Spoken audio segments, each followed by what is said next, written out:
కాళ్లలో నొప్పి, నరాల వాపు వంటి లక్షణాలతో బాధపడుతున్నారా? వెరికోస్ వెయిన్స్ లో అత్యాధునిక చికిత్స ఏవిస్ వాస్కులర్ సెంటర్. నమస్తే రమగారు. నమస్తే జయ. గోసేవ చాలా చాలా మంచిది, మంచి ఫలితాలను ఇస్తుందని చెప్తారు. ఎలాంటి ఫలితాలను ఇస్తుంది? ఏ విధమైన సేవ చేయాలి? ఎలాంటి ఫలితాన్నైనా ఇస్తుంది అది. అంతే. గోసేవ అనగానే ఒకటి గుర్తొస్తూ ఉంటుంది జయ నాకు. చిన్నప్పుడు మేము 6th 7th క్లాసుల్లో ఉన్నప్పుడే రఘువంశం చదువుకున్నాం. రఘువంశం అంటే పేరు విన్నావు కదా, నువ్వు చాలా సార్లు నా దగ్గరే విన్నాను. మహాకవి కాళిదాసు రాసిన రఘువంశం. ఈ రఘువంశం పంచమహాకావ్యాల్లో ఒకటి. రఘువంశం చదువుకోవడం అంటే చాలా పెద్ద విద్య సాధించినట్టే. మరి పైగా ఈ రఘువంశం అంటే ఏమిటి? రాముల వారి వంశ చరిత్ర. మొదట రాముడు చెప్పబడ్డు. రామాయణం రాముడు కదా, రాముడికి ముందు వాళ్ళు వీళ్ళంతా. ఓకే, రాముడికి ముందే. ఈ కాళిదాసు గారిని తలుచుకుంటేనే గూస్ బంప్స్ వస్తాయి. అసలు ఆ శ్లోకాలను తలుచుకుంటే చాలా అద్భుతంగా ఉంటుంది. దాంట్లో రఘువంశంలో మొట్టమొదట దిలీప మహారాజు చేసిన గోసేవా వృత్తాంతమే ఉంటుంది. మనం ఇప్పుడు గోసేవ మనకి ఎన్నిటికి చెప్తారు? సంతానం కలగాలంటే గోసేవ, పాపాలు పోవాలంటే గోసేవ, పుణ్యం లభించాలంటే గోసేవ. ఈ మూడిటికి గోసేవ పనిచేస్తుంది.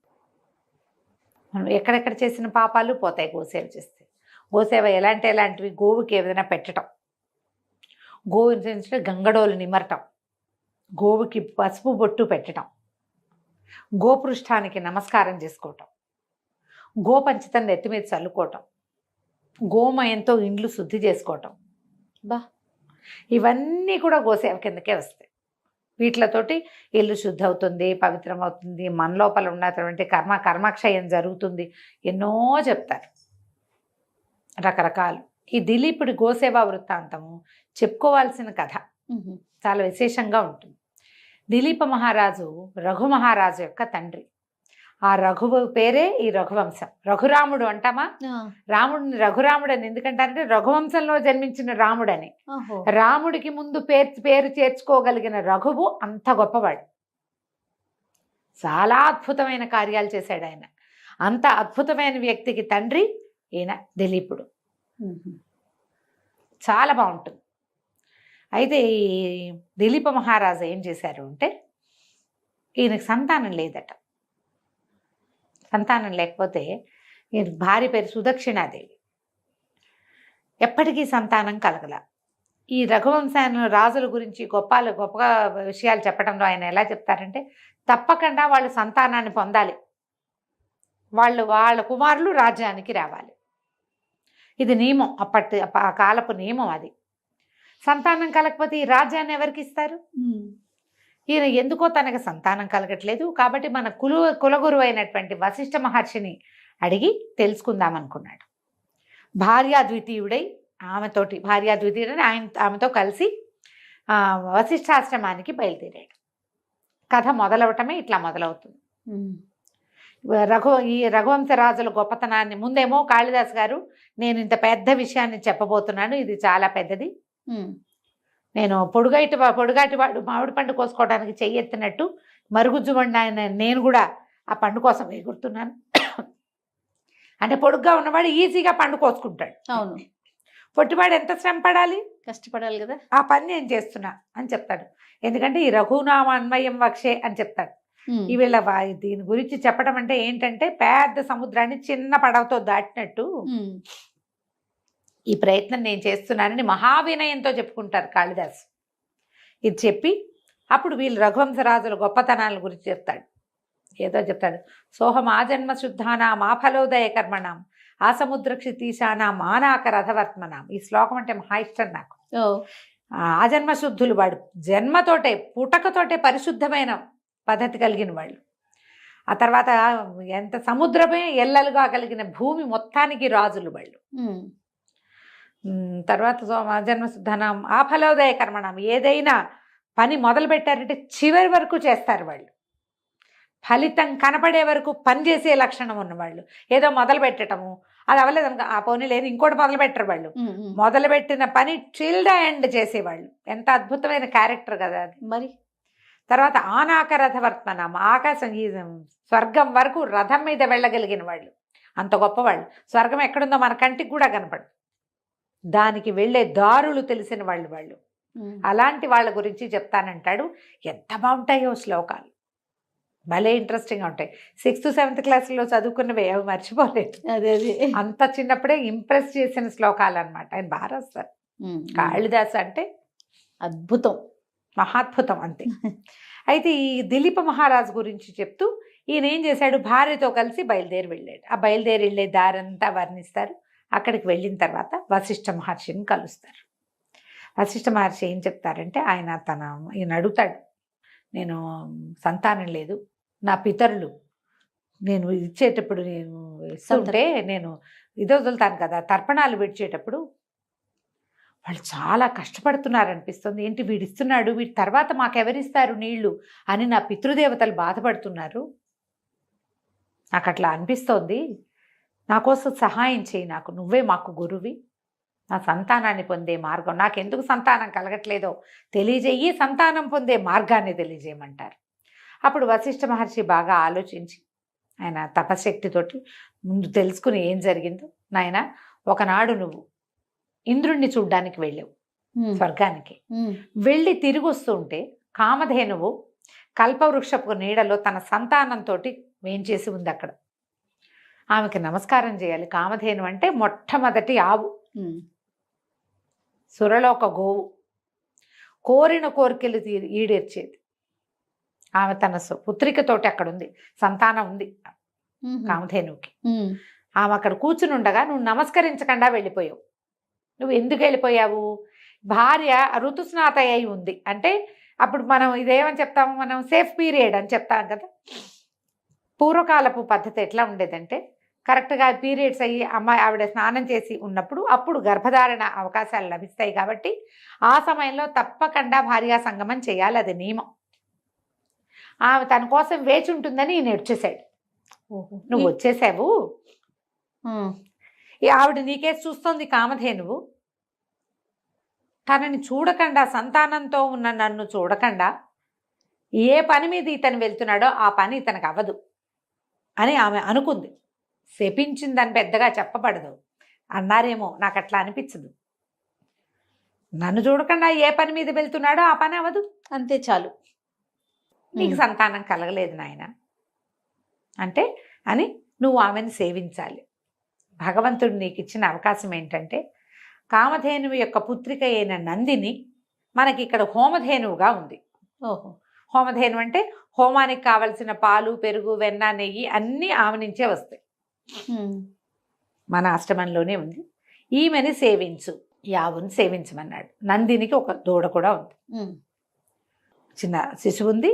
నువ్వు ఇక్కడ ఉండి ఆశ్రమంలో ఉండిపోంటే తనతో వచ్చిన వాళ్ళని పంపించేసి భార్యతో సహా ఆ పర్ణశాలలోని ఈ ఋష్యాశ్రమంలోనే ఉండిపోయాడు దిలీప్ మహారాజు.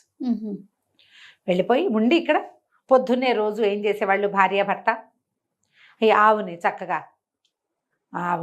ఆశ్రమం అంతా బాగు చేసి, ఆవు ఉన్న శాల అంతా బాగు చేసి, తర్వాత దూడకి పాలిచ్చి, దూడకి పాలిచ్చిన తర్వాత ఆవును తోలుకుని, ఆవు బాగా నడవాలి, ఓకే, గడ్డిగా మేయడానికి తీసుకుపోయేవాడు. అడవంతా తిప్పి సాయంకాలం తిరిగి వచ్చేవాళ్ళు. సాయంకాలం రాగానే ఈవిడ ఏం చేసేది, గబగబా ఆవిడకి హారతి ఇచ్చి బొట్టు పెట్టి పువ్వులు వద్దల్లి ఆయనకి ఆవిడకి నమస్కారం చేసుకున్నాక ఆవు తన దూడకి పాలు ఇవ్వడానికి వెళ్ళిపోయింది. ఉదయకాలంలో తీసిన పాలు హోమంలో వాడుకునేవాళ్ళు, సాయంకాలం ఆ దూడకి పాలు ఇచ్చేసేది, అంతే. కొన్ని రోజులు ఇక్కడ ఉన్నారు, 3 వారాలు ఉన్నారట.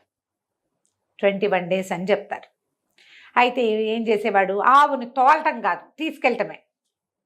కూర్చుంటే కూర్చున్నాడు, నుంచుంటే నుంచున్నాడు, నడిస్తే నడిచాడు. ఆవు ఎటు వెళ్తే అటు వెళ్ళాడు. ఆవుని రక్షించాలి, అడవి కదా. అక్కడి నుంచి దాని మీద ఏమైనా ఆవు మీద ఈగలు అవి వాళ్తుంటే ఆ తోకతో ఈయన కూడా తులిచేవాడు.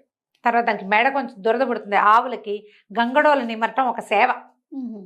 మీరు ఆవుని మొహం మీద నిమర్రు, మెడ కింద ఇట్లా వదులుగా ఉంటుంది చర్మం, గమనించండి. ఆ గంగడోలు నిమిరితే ఆవు సంతోషంగా ఉంటుంది. అక్కడ ఒక దురద వస్తుంది దానికి. మెడ నిమిరించుకుంటాయి. మీరు గమనించలేదు, ఎప్పుడు నీకు తెలియదేమో, పల్లెటూళ్ళల్లో వాళ్ళకి తెలుస్తుంది. ఆవు దగ్గర గంగడోలు అంటారు దాన్ని. ఆ మెడ కింద భాగం నిమురుతూ ప్రతిరోజు తీసుకుపోయేవాడు, తీసుకొచ్చేవాడు. అట్లా సేవించారు. సాయంకాలం రాగానే ఆవిడ పరిగెత్తుకుంటూ వచ్చేది దూడకి పాలు ఇవ్వాలి. సాయంత్రం వేసరికి పగలల్లా ఆహార స్వీకారం చేస్తుందా, దూడ పాలు తాగేటమికి పాలు చెప్తూ ఉంటాయి, చకచకా వెళ్ళిపోవాలి. అయినా కూడా ఆవిడ ఓపికగా నందిని ఈ సేవ తీసుకుని, రాణిగారు చేసేది సుదక్షిణాదేవి చేసిన సేవను తీసుకుని అప్పుడు దూడ దగ్గరికి వెళ్ళేది. ప్రేమగా సేవింప చేసుకునేది ఆవిడ. ఈయన సేవించేవాడు. 21 రోజులు గడిచాక ఏమైందట, ఈ ఆవు అలా వెళ్తూ వెళ్తూ ఒక గంభీరంగా ఉన్న ఒక కొండ గుహలోకి ప్రవేశించింది. ఈయన గబగబా ఆవును రక్షించాడు. చటుక్కుని భయమైపోయింది, లోపలికి వెళ్ళిపోయింది. వెళ్ళేసరికల్లా ఓ పెద్ద సింహం వచ్చి పడింది ఆవు మీద. పడేసరికల్లా ఈయన ఏం చేశాడు, ఆవును రక్షించడానికి ఈయన ధనుర్బాణాలు ఏవో ఉన్నాయి, ఆవు మీద చేయబోయాడు. అదే ఈ సింహం మీద, సింహాన్ని ఆపడానికి ప్రయత్నం చేశారు. కల్లా బిగిసిపోయేట ఒళ్ళు. ఆయన ఏమి చేయలేకపోయాడు.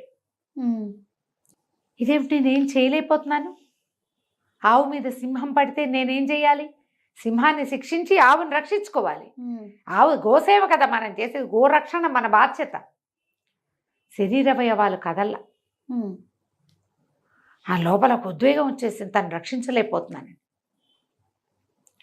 ఈయన కరచరణాలు కదలకపోయేసరికల్లా గట్టి ప్రయత్నం చేస్తుంటే ఆ సింహం వికవిక శబ్దం చేస్తూ చెప్పిందట, నేను పరమేశ్వరుడి బంటుని, కుంభుడు అనేటువంటి ఒక కుంభుడు నికుంభుడు అనేటువంటి ఒక శివసేవకుడి, శివగాణాల్లో ఉన్న వాడి స్నేహితుడు నికుంభుడు అనే సింహాన్ని నేను. ఒక చెండ సింహం అంట, మహాపెద్ద సింహం. ఇక్కడ ఒక దేవదారు చెట్టు ఉంది, పార్వతీదేవి స్వయంగా నీరు పోసి పెంచుకుంది. ఆ చెట్టుని రక్షించటానికి నేను ఇక్కడ ఉన్నాను. ఆ చెట్టుని ఏ జంతువులు, ఏ ఏనుగులు ఏవి వచ్చి దాని మీద తమ మొహాలు ఆనించకుండా, ఆ దేవదారు వృక్షం అంటే మహాప్రీతి అమ్మవారికి, దాన్ని రక్షించటానికి నేను ఇక్కడ ఉన్నాను. ఇక్కడికి ఈ ప్రాంతానికి వచ్చిన జంతువులు నాకు ఆహారంగా పరమేశ్వరుడు విధించాడు. ఆవు వచ్చింది నేను తింటాను. పైగా నేను ఇట్లాంటి వాడిని కాను, నంది మీద ఎక్కటానికి పాదపీఠంగా ఉంటాను నేను. నంది మీద ఎక్కడానికి ఒక స్టూల్ మీద నుంచి కదా నంది మీదకి ఎక్కాలి, ఆ స్టూల్ నేను. అలాంటి వాడిని శివపాద స్పర్శ, గిరిజాపాద స్పర్శ కలిగి ఉంటాను నేను. నా ముందు నీ కరచరణాలు ఎట్లా ఆడతాయి, నువ్వు నన్ను ఎట్లా శిక్షిస్తావు అనేసరికి అర్థం, నా పరాక్రమము నా సాహసం అన్నీ పోయినాయే, ఇంత చేసి భూమి మొత్తాన్ని పరిపాలించేవాడిని ఒక సింహాన్ని కొట్టలేకపోతానా నేను అనిపించింది ఆయనకి. అవమానపడిపోయాడు ఆయన, బాధపడ్డాడు. గోవును రక్షించాలి, సింహాన్ని శిక్షించాలి, నా శక్తి ఎందుకు చాలటం లేదు. అప్పుడు పరమేశ్వరుడి దగ్గర ఉన్న సింహం అనేసరికి మరి భగవంతుడి ముందు నేనెంత వాడిని, భగవంతుడి పాదసేవ చేసుకునేటువంటి సింహాన్ని నేనేం చేయగలను. కానీ అప్పుడు ప్రార్థన చేస్తాడు, నీకు ఆహారం కావాలి, నేనేమో గోవును సేవించాలి, గోసేవ కోసం నన్ను నేను సమర్పించుకుంటాను, నన్ను తినేసేను, నీకు ఆహారం నేనైపోతా, గోవును వదిలిపెట్టు. సాయంత్రానికి గోవు వశిష్ఠాశ్రమానికి వెళ్ళిపోతుంది. అంటే ఈయన సింహం ఎక్కిరిస్తాడు, ఏమిటి ఒక కేవలమైన గోవు కోసం ప్రాణాలు ఇస్తావా, 1,00,000 గోవులు ఎడం చేత్తో ఇవ్వగలవు నువ్వు. భూమండలానికి రాజంటే భూమి మీద ఉన్న ప్రతి ఆవు నీదే కదా, ఆ గోదానం చేయగలిగిన సమర్థుడివి. ఒక కేవలమైన గోవు కోసము నువ్వు నీ ప్రాణాలు అర్పిస్తావా అంటే కాదన్నాడు. గోవు కేవలమైంది కాదు, భూమితో సమానమైంది. పైగా మా గురువు యొక్క గోవు, హోమధేనువు. ఈమెను రక్షిస్తానని నేను ఒప్పుకుని ఇన్ని రోజులుగా ఆమెను సేవిస్తున్నా. రేపు నా వంశానికి బీజం పడాలంటే ఈ సేవే నాకు ఫలితం లభిస్తుంది. ఇంత అవకాశం ఇచ్చినటువంటి తల్లిని రక్షించలేకపోతే నేను ఎందుకు, నా ప్రాణం పోయినా పర్వాలేదు, గోసేవలో ప్రాణాలైనా వదిలిపెడతానని ఏం చేశాడు ఈయన, ధనుర్బాణాలు అవి పక్క పెట్టుకుని చేతిలో ఉన్న ఆయుధాన్ని పక్కన పెట్టేసి మోకాళ్ళ మీద కూర్చుని నా మీద దూకి నన్ను ఆహారాన్ని స్వీకరించు అని చెప్పి వంగి నమస్కారం చేశాడు. తన మీద ఏమీ పడలేదు. నందిని ధేను మాట్లాడింది, దిలీప నీ సేవకి మెచ్చాను, ఇది నేను కల్పించిన మాయే లే అని చెప్పిందట ఆవు. ఆవిడెవరు, కామధేను యొక్క పుత్రికే కదా ఈ ఆవు. సింహం లేదు అక్కడ, కొండ గుహ కూడా లేదు. లేవతీసి వెనకాల తీసుకెళ్ళిపోయి ఆ తర్వాత ఆయనకి సంతానం కలిగింది. ఈ సేవ చాలు, నేను సంతృప్తురాలని అయ్యాను. మా అమ్మకి కామధేను యొక్క ఆమెకు నమస్కారం చేయకుండా నీకు ఏర్పడిన కర్మంతాలకు ఫలితం పూర్తిగా పోయింది, నీకు సంతానం కలుగుతుందని ఆశీర్వదించి పంపించేసింది. రాజు రాణి వెనక్కి వచ్చాక ఆ రాణిగారి గర్భవతి అయింది సుదక్షిణాదేవి. తర్వాత వారికి సంతానం లభించింది. ఎంత బాగుంటుందో జయ, అద్భుతంగా ఉందండి. అసలు వినటానికే వీళ్ళు అడవికి వెళ్ళే ప్రయాణంలో ఉండేవి కూడా ఎంత బాగా వర్ణిస్తారో. ఆవిడ ఆవును ఎట్లా ఎట్లా సేవించారో, ఈ కుంభోదరుడు ఎట్లా వచ్చాడో, ఆ సింహము, దాని వర్ణన అద్భుతం. అమోఘంగా ఉంటాయి. చాలా బాగుంటుంది. రఘువంశంలోని మొదటి ఘట్టమే గోసేవ వృత్తాంతం. చిన్న వృత్తాంతాలే ఉన్నాయి మాకు, చిన్నవే ఉన్నాయి. తర్వాత ఇంటర్మీడియట్లో కాలేజీలో చెప్పినప్పుడు కూడా నేను ఇది చెప్పాను. గోసేవ చేస్తే మనకి సంతానానికి మంచిది, సౌభాగ్యానికి మంచిది, కర్మక్షయం కలుగుతుంది. తర్వాత ఎక్కడా తీరని సమస్యలు ఉంటాయి కొన్ని జయ. ఆ గుడికి వెళ్తాం, ఈ గుడికి వెళ్తాం, పూజ చేస్తాం, ఎంతో తీరదు.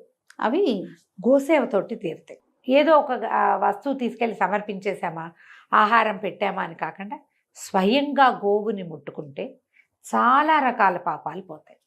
మనం కొన్నిసార్లు దేనివల్ల ఈ పని అవ్వటం లేదో మనకు అర్థం కాదు. అవును, దేనివల్ల ఇలాంటి సమస్యలు వస్తున్నాయో తెలియదు. అలాంటప్పుడు కనుక గోసేవ చేయడం. అయితే ఈ గోసేవ అంటే నేను ఒక దేవాలయం దగ్గర గోవులకి పెట్టడానికి వెళ్తే ఇంత కట్ట చపాతీలు ఉన్నాయి అక్కడ పక్కన పడేసి. ఏమిటి అంటే జీటీఎస్ కాలనీ టెంపుల్. అబ్బాయి చెప్పాడు, అమ్మ వద్దంటే వినరు, మీరేమో టీవీలలో చపాతీలు పెట్టండి, అవి పెట్టండి, దీనికి ఇది పెట్టండి, అది పెట్టండి అంటే వాటికి పడదమ్మా. 2 ఆవులు చనిపోయినాయి పిచ్చి తీళ్లతోటి, ఎంత చెప్పినా వినరు. చపాతీ ఒక చిన్న ముక్క, ఇంత ముక్క పెడితే సరిపోదా, కట్టలు కట్టలు తెచ్చి పెట్టేసేస్తారు, వాటికి ఏం తెలుస్తుంది, తినేస్తే జబ్బులు చేసేస్తాయి. ఆవుకి ఇవి పెట్టకూడదు అని నియమం ఉంటుంది. నేను ఉలవలు పట్టుకెళ్తాను జయ ఎప్పుడైనా ఒకసారి.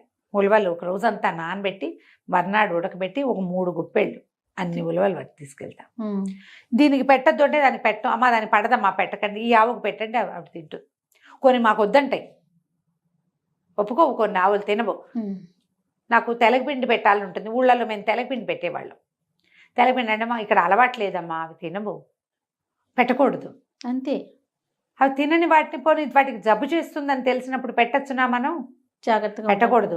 అవేమిటో చెప్పాడు, అవేవో కాయలు కాయలుగా వచ్చేస్తాయట ఒంటి మీద, పాపం. అయ్యో, చాలా బాధపడతాయి. మీరు గోసేవ చేస్తే ఏదో పుణ్యం వస్తుందని గోవులకు పడని ఆహారాలు పెట్టకూడదు. సంరక్షకుడు లేకుండా మీరు పెట్టకండి. పక్కన వాడు ఉండి, ఒక మనిషి ఉంటాడా, ఎవరో గోసేవ సంరక్షణ చేసేవంటాడా, ఈ ఆవుకి ఇవి పడవమ్మా అంటే నేను పట్టుకెళ్ళాను కాబట్టి పెట్టాల్సిందేనని అనుకోకండి. ఇంక వేటికైనా పెట్టండి, ఎవరికైనా దానం చేసుకోవచ్చు కదా. గోసేవ చేయండి అనగానే ఇలా అయిపోతారు. చూసి జాగ్రత్తగా పాపం మూట కట్టుకోకండి. పుణ్యం సంపాదించే క్రమంలో పోయి పుణ్యాన్ని పోతే పాపం ఎదురైందని ఆ పని మాత్రం చేయకండి. వాటి మరణానికి కారణం ఏమిటి? ఇంకేముంది, మన సేవ అదే కదా, గంగలో కలిసినట్టే, మొత్తము పాపం వస్తుంది కదా. చూసుకుని చేయండి. గోసేవ వల్ల చాలా మంచి ఫలితం లభిస్తుంది. తప్పకుండా రమ్మగారు. నమస్తే. నమస్తే. సుమన్ టీవీలో మీ పర్సనల్ అండ్ బిజినెస్ ప్రమోషన్స్ కోసం కింది నెంబర్కి కాంటాక్ట్ చేయండి.